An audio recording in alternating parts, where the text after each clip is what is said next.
তো ফ্রেন্ডস, আশা করি আপনারা ভালো আছেন, সুস্থ আছেন। আজকে আপনাদের সামনে এই ভিডিওতে আলোচনা করব, যদি আপনাদের খামারে কোনো গরু, মহিষ এবং ছাগল আগুনে পুড়ে যায়, আগুনে পুড়ে গিয়ে যদি ক্ষত হয়ে যায়, সেক্ষেত্রে আপনারা সেই গরু, মহিষ এবং ছাগলটিকে কি ট্রিটমেন্ট দিবেন, সম্পূর্ণ বিস্তারিত আলোচনা করব এই ভিডিওতে। তো অবশ্যই ভিডিওটা স্কিপ করবেন না, পুরো ভিডিওটা দেখবেন এবং পুরো ভিডিওটা দেখার পরে যদি আপনারা কিছু শিখতে পারেন এবং বুঝতে পারেন ও ভিডিওটা দেখে যদি ভালো লাগে, তাহলে অবশ্যই চ্যানেলটিকে সাবস্ক্রাইব করে পাশে থাকবেন এবং অন্য খামারিদের কাছে শেয়ার করে দিবেন। তো চলুন জেনে নেওয়া যাক, যদি আপনাদের খামারে কোনো গরু, মহিষ এবং ছাগল আগুনে পুড়ে যায়, তাহলে সেই গরু, মহিষ এবং ছাগলকে আপনারা কি ট্রিটমেন্ট দিবেন এবং কি ট্রিটমেন্ট দিতে গেলে খুব তাড়াতাড়ি সেই গরু, মহিষ এবং ছাগলটি সুস্থ এবং স্বাভাবিক হয়ে উঠবে।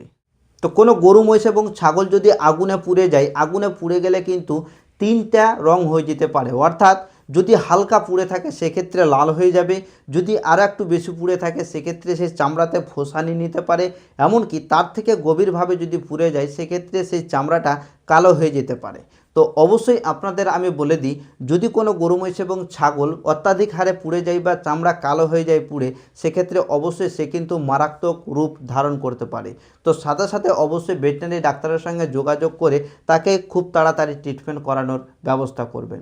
তা না হলে কিন্তু গরু, মহিষ এবং ছাগলটি বিশেষ সমস্যার মধ্যে পড়তে পারে। এবার বলে দিই যে আপনারা সেই গরু এবং মহিষ ও ছাগলটিকে কি ট্রিটমেন্ট দিবেন।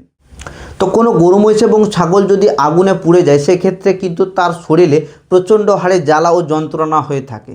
তার জন্য অবশ্যই আপনাকে প্রয়োগ করতে হবে ব্যথা ও কমানোর জন্য একটি ইনজেকশন। যে সকল ইনজেকশনের দ্বারা গরু, মহিষ এবং ছাগলের শরীরের ব্যথা ও যন্ত্রণা কমে যায়, যেমন ম্যালক্সিক্যাম বা কিটোফ্রোফিন, এ সকল ইনজেকশন কিন্তু আপনারা প্রত্যেক দিন একবার করে সেই গরু, মহিষ এবং ছাগলটিকে নির্দিষ্ট মাত্রায় প্রয়োগ করতে পারেন 5 থেকে 7 দিন পর্যন্ত। কোনো গরু, মহিষ এবং ছাগল যদি আগুনে পুড়ে যায়, সেক্ষেত্রে কিন্তু তার শরীরে জলের ঘাটতি হয়ে যায়। তো সেক্ষেত্রে অবশ্যই আপনাকে প্রয়োগ করতে হবে কিছু স্যালাইন জাতীয় ইনজেকশন, যেমন নর্মাল স্যালাইন, ডিএনএস এবং আরএল। এই স্যালাইনগুলি অবশ্যই আপনি সেই গরু এবং মহিষটিকে চালাতে পারেন।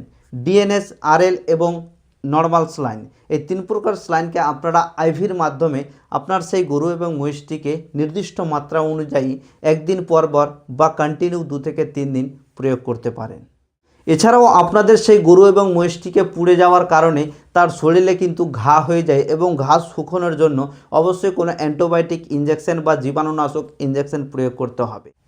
এছাড়াও আপনাদের সেই জীবাণুনাশক ঔষধ হিসেবে যে সকল অ্যান্টিবায়োটিক ইনজেকশন প্রয়োগ করতে হবে, তার মধ্যে যেমন রয়েছে amoxicillin and cloxacillin injection, oxytetracycline injection এবং সেফট্রাকজোন ইনজেকশন। এই 3খানা অ্যান্টিবায়োটিক ইনজেকশনের মধ্যে যে কোনো একটি অ্যান্টিবায়োটিক ইনজেকশন আপনাদের প্রয়োগ করতে হবে প্রত্যেক দিন একবার করে, মোট 3 থেকে 5 দিন, এমনকি 7 দিন পর্যন্ত। এছাড়াও আপনাদের বলে দিই, যে সকল গরু, মহিষ এবং ছাগল পুড়ে যায় তার শরীরে কিন্তু বিভিন্ন রকমের সমস্যা দেখা দিতে পারে, এমনকি সেই গরু এবং মহিষটি অত্যন্ত হারে দুর্বল হয়ে যেতে পারে। তার জন্য অবশ্যই আপনাদের প্রয়োগ করতে হবে সেই গরুকে মাল্টিভিটামিন সিরাপ বা ভিটামিন AD3 ইনজেকশন, এবং সেই গরু এবং মহিষটি ও ছাগলটিকে দিতে হবে কোনো ভিটামিন জাতীয় মিনারেল মিক্সচার পাউডার, যে পাউডারটি খেতে গেলে সেই গরু, মহিষ এবং ছাগলটির শরীরে অনেকটাই শক্তি বৃদ্ধি পাবে, এমনকি তার খাওয়া দাওয়ার চাহিদা বাড়বে, এমনকি তার রোগ প্রতিরোধের ক্ষমতাটাও বৃদ্ধি পাবে।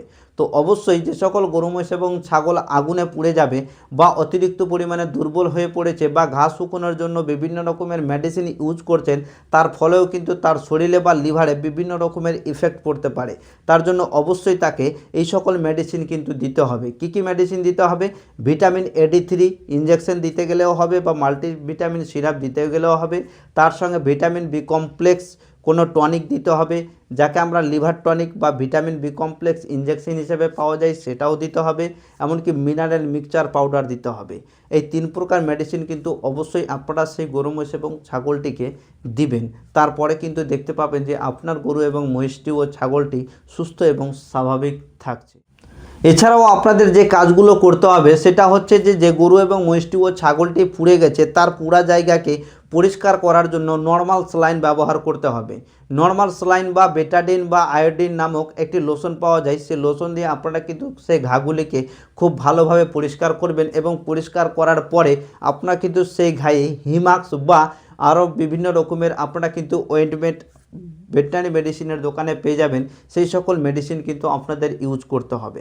তো বন্ধুরা, আশা করি আপনারা বুঝতে পেরেছেন যদি আপনাদের খামারে বাড়িতে কোনো জায়গায় কোনো গরু মহিষ এবং ছাগল পুড়ে যায় সেক্ষেত্রে আপনারা কোন কোন মেডিসিন ইউজ করবেন এবং কিভাবে তার সতর্কতা অবলম্বন করবেন এবং কোন কোন মেডিসিনগুলি ইউজ করতে গেলে আপনার সেই গরু মহিষ এবং ছাগলটি খুব তাড়াতাড়ি সুস্থ এবং স্বাভাবিক হয়ে উঠবে।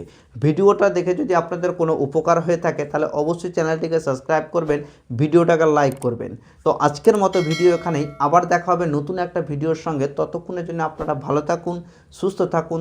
থ্যাংক ইউ, ধন্যবাদ।